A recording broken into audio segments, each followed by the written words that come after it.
যেমন আমি বলে দিতে পারি, এই যে এখানে যারা বসে আছে, যারা দাঁড়িয়ে আছেন, যারা চলাফেরা করছেন, এরা কে কবে মারা যাবে আমি বলে দিতে পারি। তাহলে সে কি রে, এই যে মহা সাংঘাতিক বিদ্যা, কে কবে মারা যাবে তুই কি করে বলবি? বল পারি, এ আমার গুরুদেবের কৃপায় আমার বিদ্যা আছে, কে কবে মারা যাবে আমি বলে দিতে পারি। মানুষ চেনা বিষম দায়। জমিদার হেসে বলল, নিজের পেট চালাতে পারে না সে লোকে কে কবে মারা যায় বলতো, আমি কবে মারা যাব?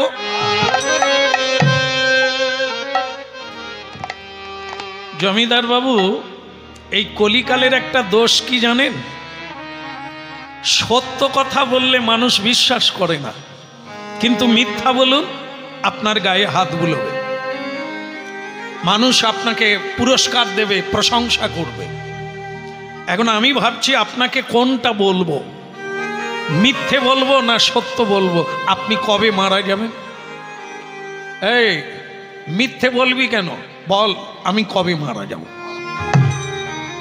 দেখি তোর পেটে কত বড় বিদ্যা, খেতে না পেয়ে হরিনাম গাইছিস লোকের কাছে পয়সা চাইবি বলে, আর তোর পেটে এত বড় বিদ্যা, বল আমি কবে মারা যাব।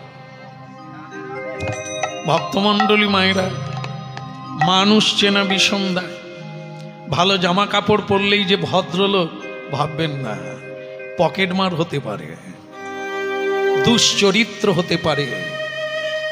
শরীরকে জামা দিয়ে ঢাকা যায়, চরিত্রকে ঢাকা যায় না। এই জন্য ভক্তমণ্ডলী মায়েরা, ওই ছেলেটা কি বলল জানেন? আপনি কতদিন বাঁচবেন এটা না, বলে তাহলে কি আজকে? আজকে হলেও তো 24 ঘন্টা হয়, আপনার কিন্তু আয়ুকাল তাও নেই। সে কি তাহলে কত? 24 মিনিট।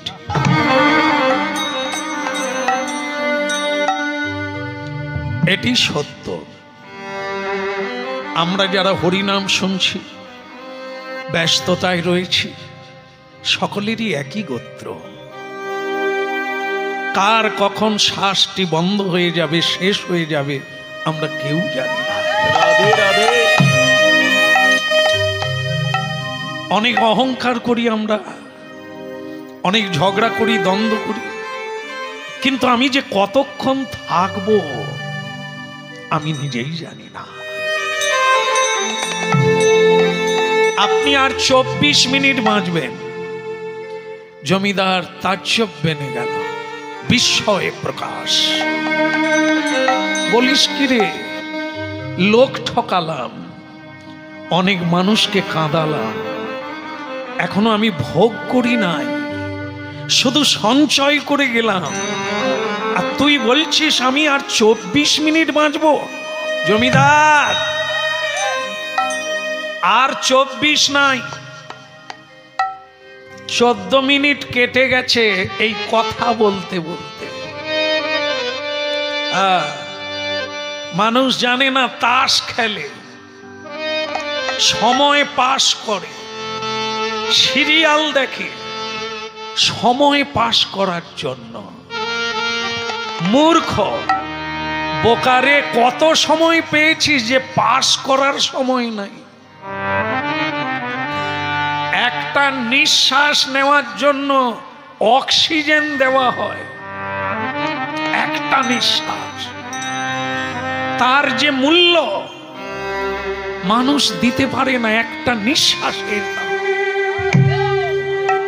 আর মূর্খ মানুষ রাজনীতি করে আর সমাজনীতি করে, দ্বন্দ্ব কলহ, তাস পাশা, জুয়া, লটারি, এগুলো নিয়ে টাইম পাস করে। নিজের আয়ুকাল নিজে নষ্ট করে। কাজের কাজ হলো না, যা বলার কথা বলা হলো না, যা করার জন্য এলো তা করা হলো না। তাহলে তুই বলছিস আমার আয়ু 24 ছিল, 14 কেটে গেছে। সে কি রে, এরকম জীবন আপনারা জানেন না।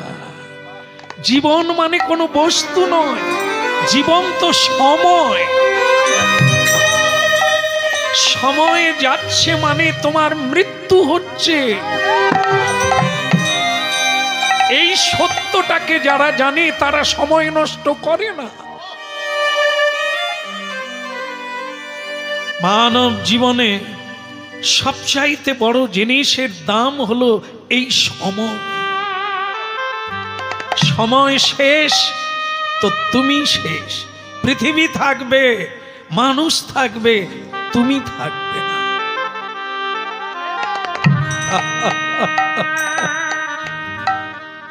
তাহলে তুই বলছিস আর 10 মিনিট ছিল নাই, এখন আপনি আর 4 মিনিট বাঁচবেন।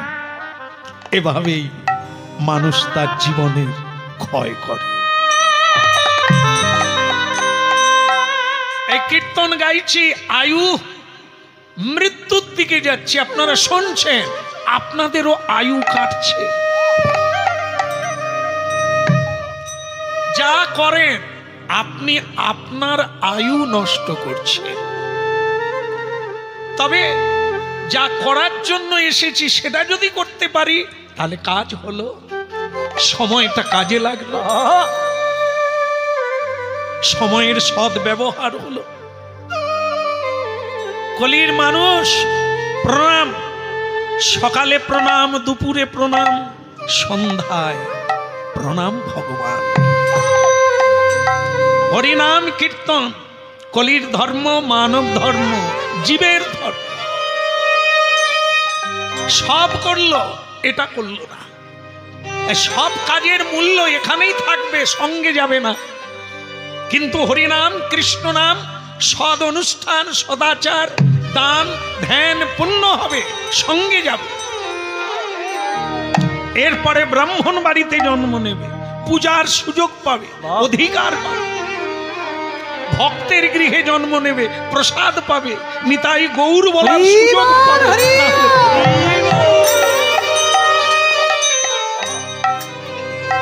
তাহলে তুই বলছিস আমি আর 4 মিনিট। একটা কথা আপনাকে বলে দিই, সময় তো আপনার নেই, আপনি মরে যাবেন। আচ্ছা জমিদার বাবু, আপনি কি জানেন যে ওই মরে যাওয়ার পরে মানুষ কোথায় যায়?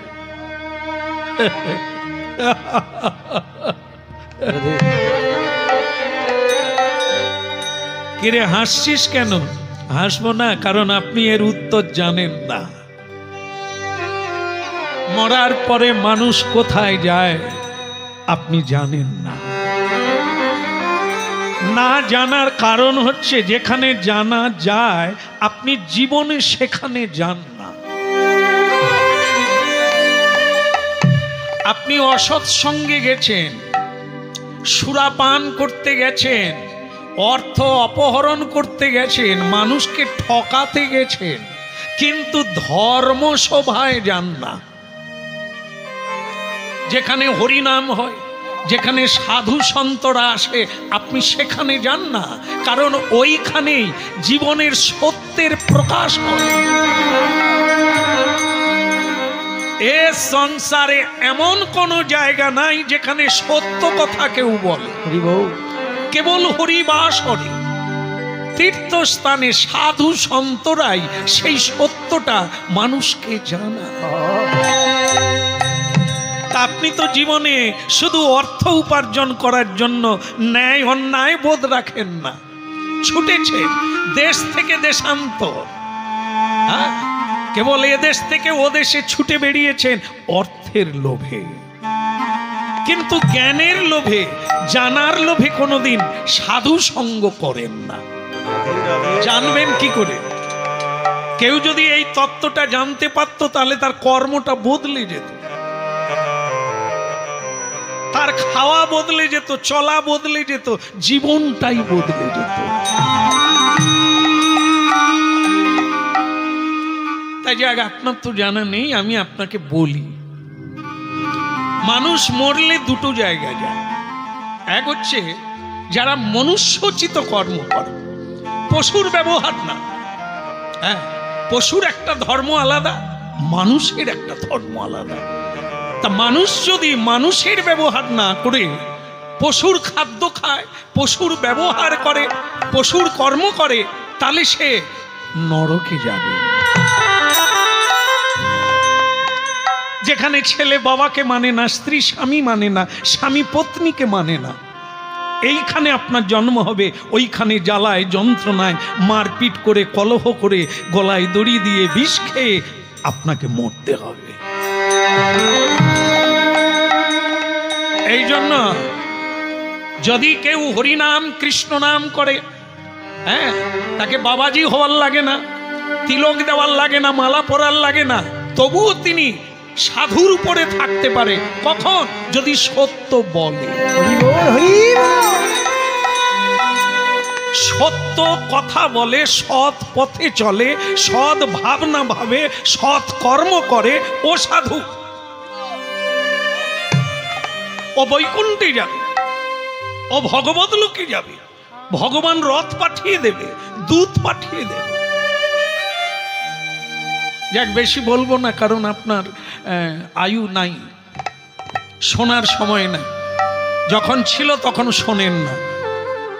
এই জন্য জীবনে আপনি ভালো কাজ করেন না, আপনাকে যমলোকে যেতেই হবে। তবে আপনি মনে রাখবেন, ওখানে বিচার হবে।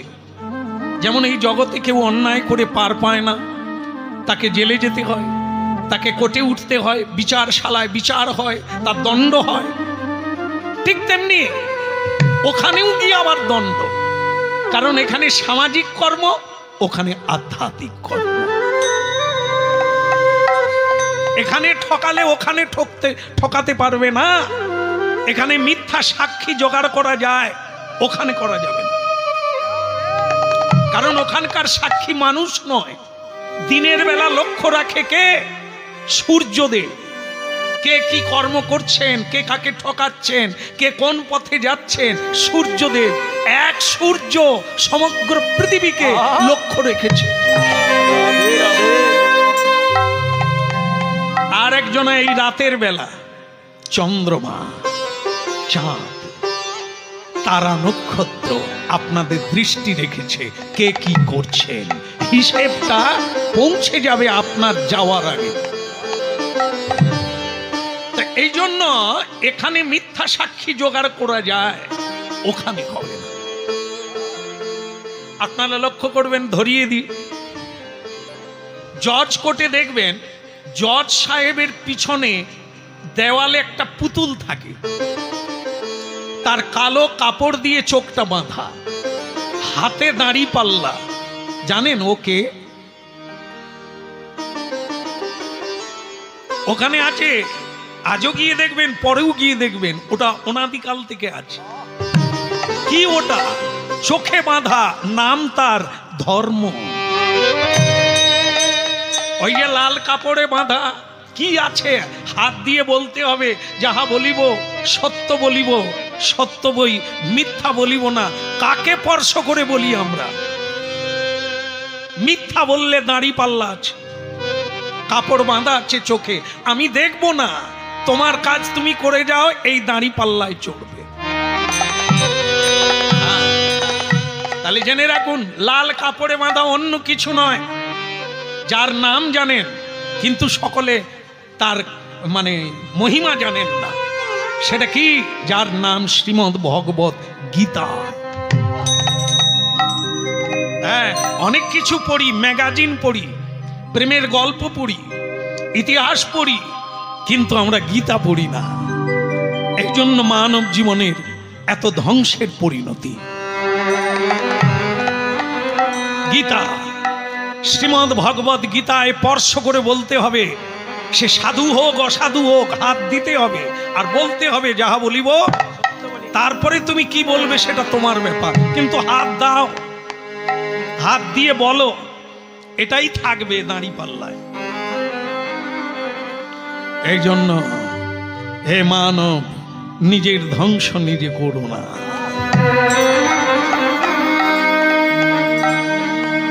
জিজ্ঞাসা করবে, ওখানে ধর্মরাজ যমরাজ আপনাকে জিজ্ঞাসা করবে আপনি কোন ফলটা আগে নেবেন, পাপের ফল না পুণ্যের ফল? দয়া করে আপনি বলবেন যে আমি আগে পুণ্যের ফলটা নেব। জমিদার ধাকুনি দিয়ে বলল, আমি কি মরে গেছি রে? তুই কি বড় বড় কথা বলছিস? আমি মরলে তবে তো আপনি আর 1 সেকেন্ড বাঁচবেন। সবচাইতে ধ্রুব সত্য হলো মৃত্যু।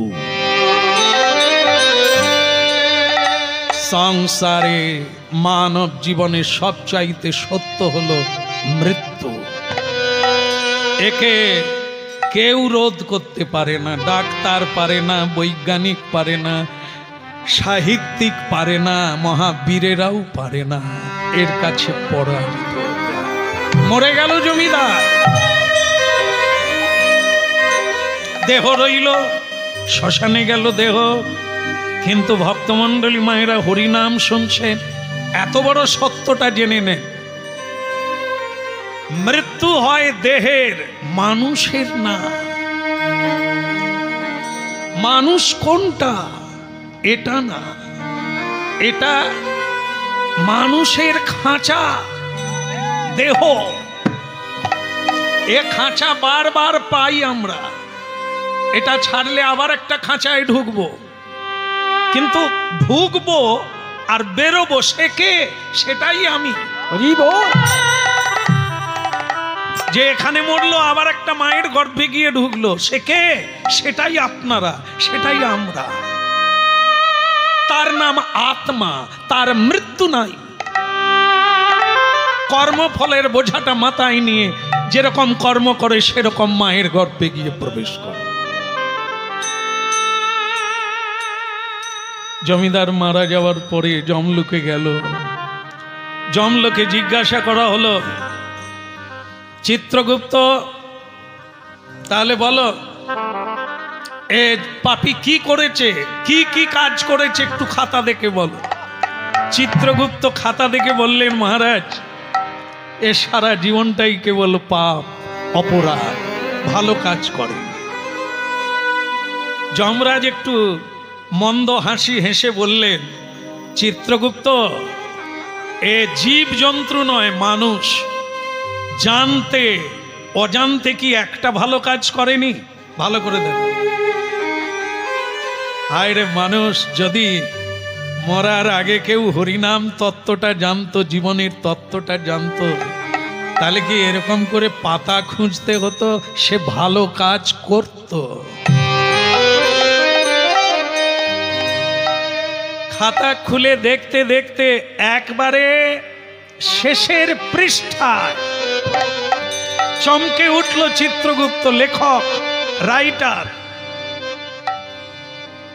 চমকে উঠল, মহারাজ ভুল হয়েছে, একটা পুণ্য আছে একবারে মৃত্যুর দিনে। এই কাহিনীটা যারা শুনছেন মন দিয়ে, আমার মনে হয় আপনারা বুঝতে পেরেছেন। বলছেন শেষের দিনে একটা পুণ্য কাজ করেছে। শেষ মানে মৃত্যুর দিন। মনে পড়ছে কি কাজ করেছে?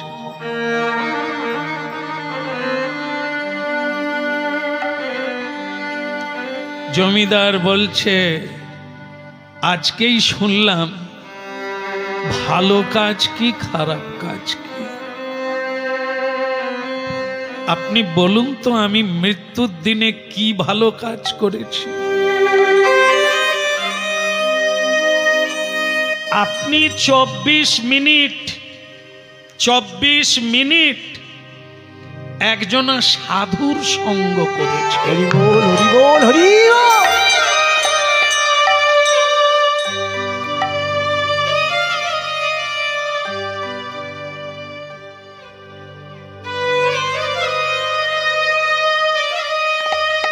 বিস্ময়, হতবাক। সাধু সঙ্গের মহিমা দেখুন। তাহলে এতদিন আমরা যাদের সঙ্গে আছি তারা কারা?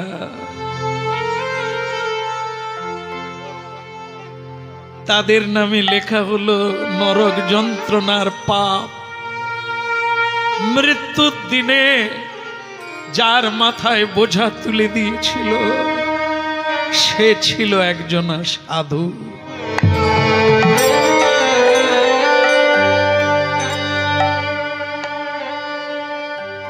জেনে আগুনে হাত দিলেও যেমন পুড়ে যায়, চোখ বন্ধ করে হাত দিলেও হাত পুড়ে যায়, এটা আগুনের ধর্ম। সাধুও হচ্ছে আগুন।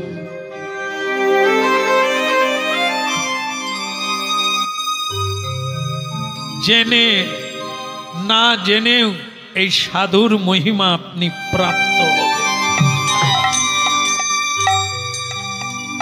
চোখে জল এলো, জমিদার কেঁদে উঠল।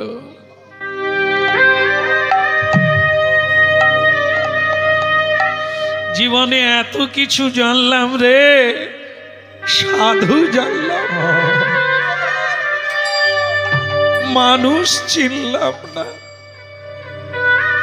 কার সঙ্গে থাকলে পাপ হয়, কার সঙ্গে থাকলে দেব ভাব আসে।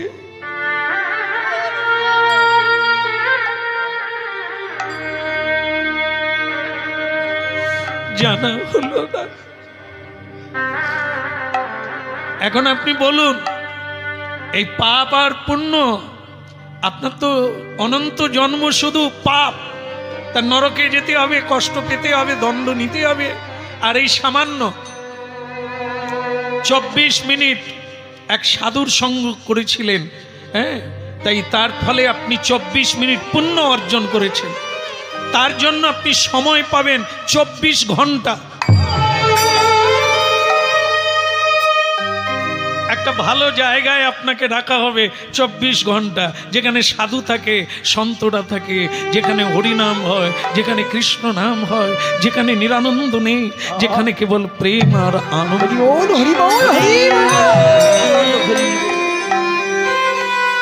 এখন বলুন আপনি কোনটা আগে নেবেন? জমিদারের মনে পড়ল সেই বোঝা বোহা কুলি সাধু আমায় বলেছিল আগে পুণ্যটা চাইবে।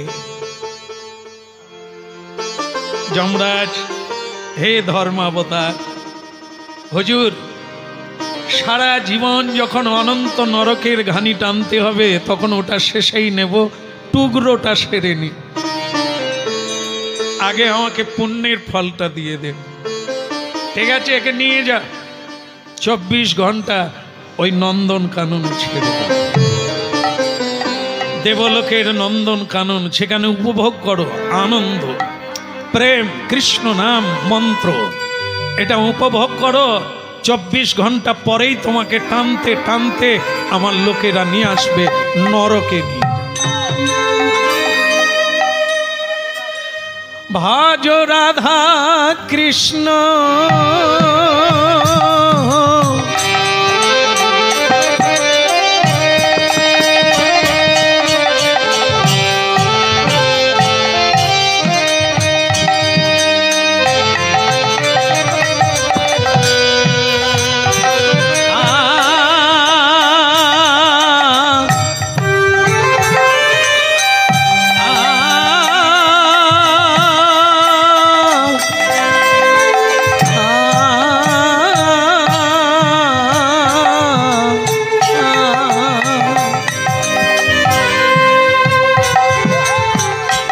ভজ রাধা কৃষ্ণ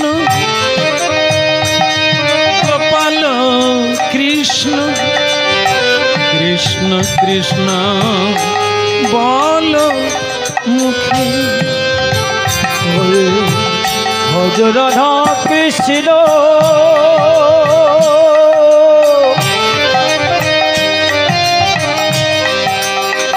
গোপাল কৃষ্ণ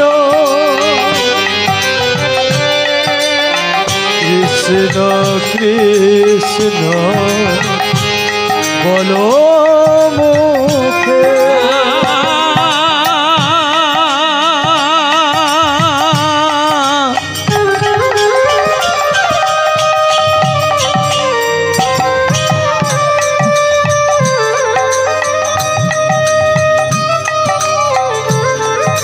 ভজ রাধা কৃষ্ণ গোপাল কৃষ্ণ কৃষ্ণ কৃষ্ণ বল মুখে ভজ রাধা কৃষ্ণ গোপাল কৃষ্ণ কৃষ্ণ কৃষ্ণ বল মুখে মনামা মনামা মনামা মনামা মনামা মনামা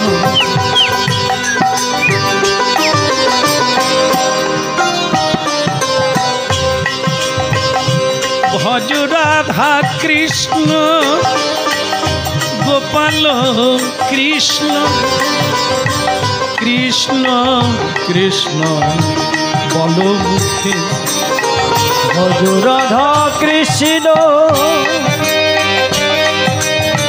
গোপাল কৃষ্ণ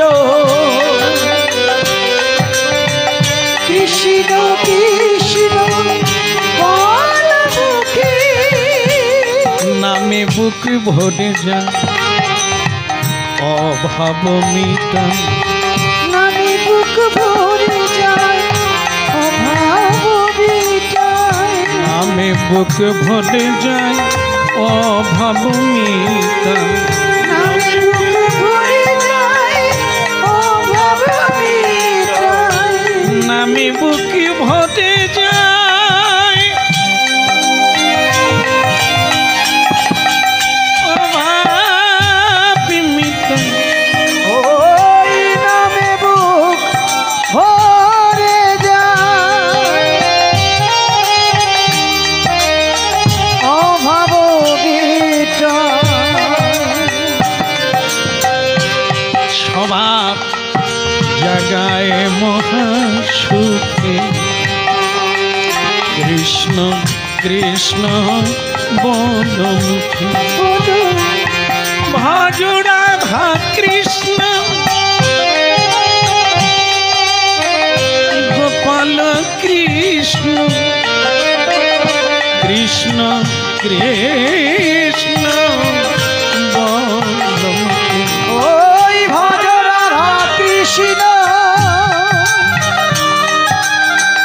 গোপাল কৃষ্ণ কৃষ্ণ কৃষ্ণ বল মুখে কৃষ্ণ কৃষ্ণ বল মুখে নামে বুক ভরে যায় অভাব মিটান নামে বুক ভরে যায় অভাব মিটায় হরি নামে বুক ভরে যায় অভাব মিটান হরি নামে বুক ভরে যায় অভাব মিটায় স্বভাব জাগায় মহা সুখে কৃষ্ণ কৃষ্ণ বল মুখে স্বভাব জাগায় মহা সুখে কৃষ্ণ কৃষ্ণ বল মুখে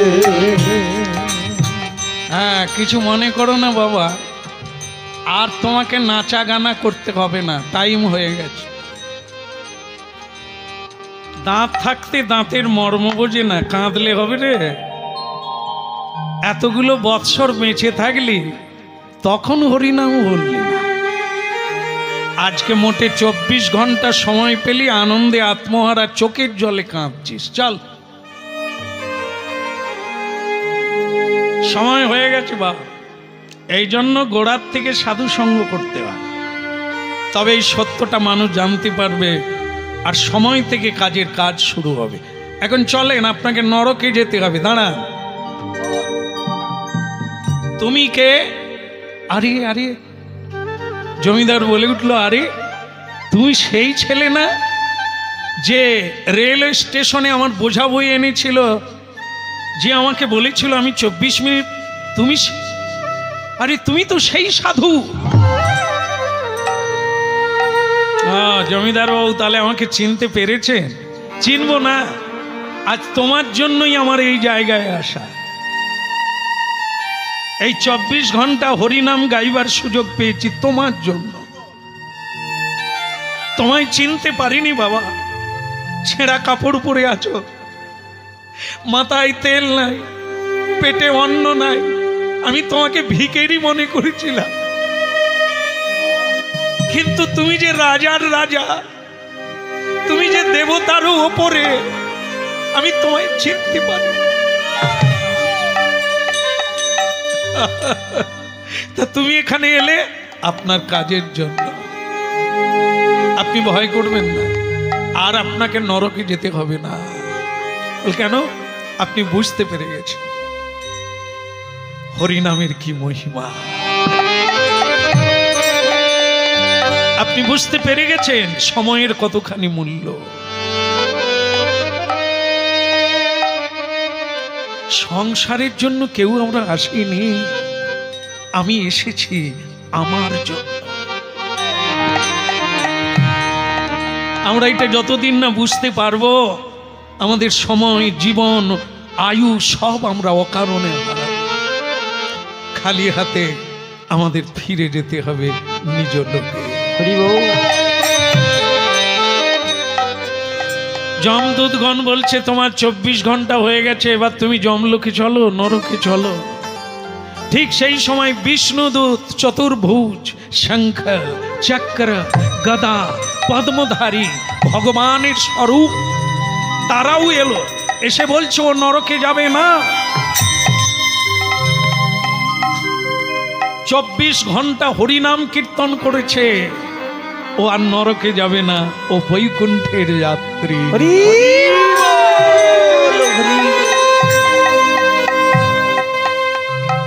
হরিনামের মহিমা।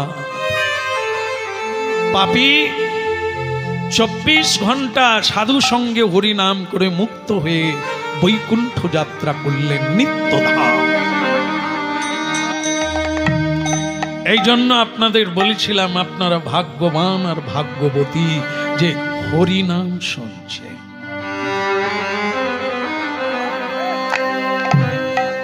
24 মিনিটের ফল যদি 24 ঘন্টা হয়, আজকে যারা আপনারা 1 ঘন্টা হরিনাম শুনবে, এ ফল কে দেবে? কত ঘন্টা হবে? দেখুন কি হরিনামের মহিমা। আমরা এই তত্ত্ব সংসারে আছে, এই বস্তু সংসারে আছে, আমাদের পাওয়ার অধিকার আছে, কিন্তু আমরা সাধু সঙ্গ না করার জন্য অর্থ সঞ্চয় করে গেলাম, কিন্তু ধর্ম সঞ্চয় করা হলো না।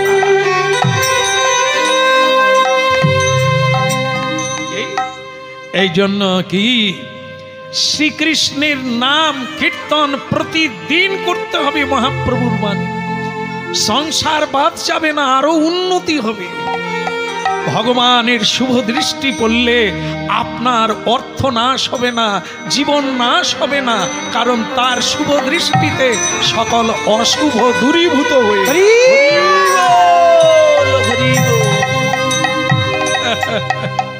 বাড়িতে ভূত পেতের উপদ্রব হলে যাগ যজ্ঞ করতে হয়। কেন না? সেই যজ্ঞের মহাজনকে, যজ্ঞের মূল উদ্দেশ্য যজ্ঞেশ্বর, সর্বযজ্ঞেশ্বরে হরি। যজ্ঞের উদ্দেশ্য হরি, বাসুদেব। জ্ঞানের উদ্দেশ্য বাসুদেব, হরিনামের উদ্দেশ্য বাসুদেব। সর্বজ্ঞানং তপ, সকল ধর্ম, সকল গতির গতি সেই হরি। এই তত্ত্বটা না জেনে মরে গেলে একেবারে মরে যাবে, সে আর মানুষ জন্ম পাবে না। এই জন্য সকালে যদি না পারো, দুপুরে যদি না পারো, তাহলে অন্তত সন্ধেবেলা দিনান্তে, কর্মের অন্তে একটু সবাইকে নিয়ে হরিনাম করো। রাধে রাধে। কৃষ্ণ কেশব কৃষ্ণ কেশব মধুমাকারে হরিনাম সুধাম মাখালি কৃষ্ণ কেশব কৃষ্ণ কেশব সুধা মাখাই হরি নাম মধু মাখাই কৃষ্ণ নাম কৃষ্ণ কেশব কৃষ্ণ কেশব সুধা মাখা এই হরি নাম মধু মাখা এই হরি নাম কৃষ্ণ কেশব কৃষ্ণ কেশব সুধা মাখাই হরি নাম মধু মাখাই কৃষ্ণ নাম জপদে জপদে জপদে রসনা সুধা মাখা এই না কৃষ্ণ নাম মধু মাখা এই হরি নাম জপরি জপরি জপরি রচনা সুধা মাখাই কৃষ্ণ নাম মধু মাখাই হরি নাম মধু মাখাই কৃষ্ণ নাম কৃষ্ণ কেশব কৃষ্ণ কেশব সুধা মাখা এই হরি নাম মধু মাখা। আর আছে আমি একটু অনুরোধ করি সবাইকে একটু হরিনাম বন্ধ করতে দেখি। সন্ধেবেলা আরতি কীর্তন হচ্ছে কিন্তু এর মাঝখান থেকে শুনতে পেলাম কে যেন কাঁদছে। কে কাঁদে? কান্নাটা অন্য কারো না, একটি নারী কণ্ঠ কুঁকিয়ে কুঁকিয়ে এক বেদনার কান্না কাঁদছে সন্ধেবেলা। কে তুমি? কেন তুমি কাঁদছো? অন্ধকার থেকে আলোর দিকে বেরিয়ে এসো দেখি। তুমি কে? বেরিয়ে এলো মেয়েটা, চমকে উঠল কীর্তনিয়া। ভক্ত বামদে, আপনারা জানেন বৈষ্ণবীর কুড়ে ঘর কৃষ্ণের আলোয়। কৃষ্ণ যে ঘরে থাকে সেটা পাকা বাড়ি হয় না, সেটা প্রাসাদ হয় না, গরিব কুড়ে ঘর। এই বামদেব একটি দারিদ্র জীবন, কিন্তু তার জীবনে কোনোদিন দুঃখ নেই, কারণ আনন্দময় ভগবানকে নিয়ে যারা থাকে তারা বাইরের অভাব কোনোদিন বুঝতে পারে না। হরিনাম কৃষ্ণ নাম যারা করে তারা কোনোদিন দুঃখ পায় না।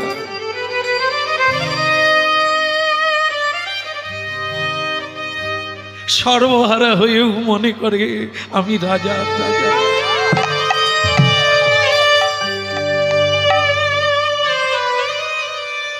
সেই ভক্ত বৌদেব, তার কোনো সন্তান ছিল না, একটাই মেয়ে। সেই মেয়েকে কিছুদিন আগে বিয়ে দিয়েছিল, কিন্তু সেই মেয়ে এই সন্ধেবেলা একটা সাদা কাপড় পরে সিঁদুর মুছে দিয়ে শাখা ভেঙে দিয়ে বাবার কাছে পৌঁছে গেল। কি রে হতভাগিনী, এ তুই কি বেশে এসে দাঁড়ালি?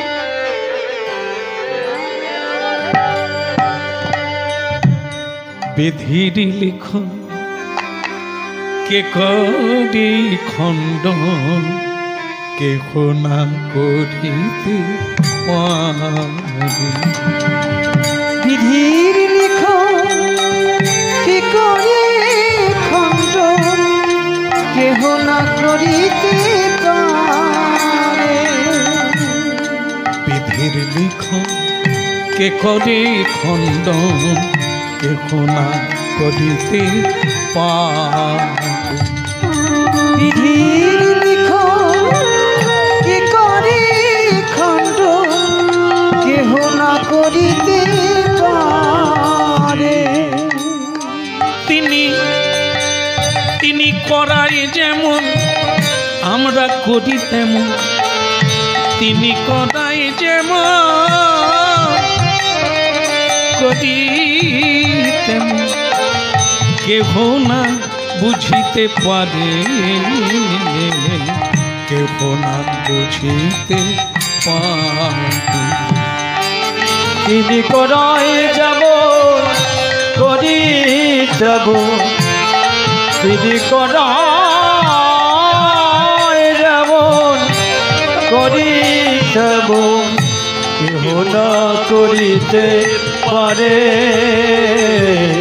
কেহ না করিতে পারে। লেখন বিধির লেখন কে করে খণ্ডন কেহ না করিতে পারে। ওই না বিধির লিখন কি করে খণ্ডন কেহ না করিতে পারে।